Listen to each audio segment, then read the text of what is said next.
I think some of the biggest things are that organizations are missing when they send people home in a very quick fashion is there's a couple of different elements. There's one which is the infrastructural elements.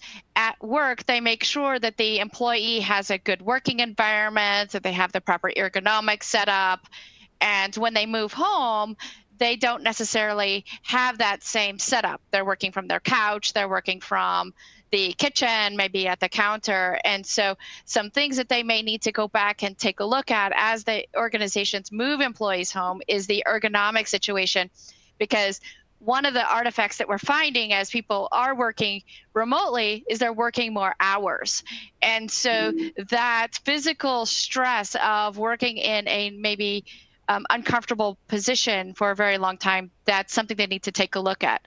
Another element they need to look at is the technologies and applications and productivity applications that they're bringing to the organization may have before been optimized for the corporate workspace where you can walk up and down the hall, have those coffee table conversations, conference rooms.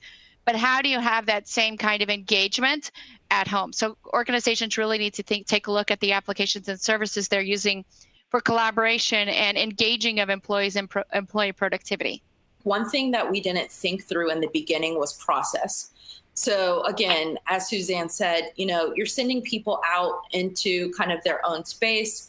I don't think people realize how much when you're in an office, your process relies on just walking down the hall or just turning to the next person and getting an approval or getting feedback. So I remember in the beginning, it was a lot of, talking through, okay, what miscommunications did we have on this project? Why did we have that miscommunication? And just really working through our process in a remote state.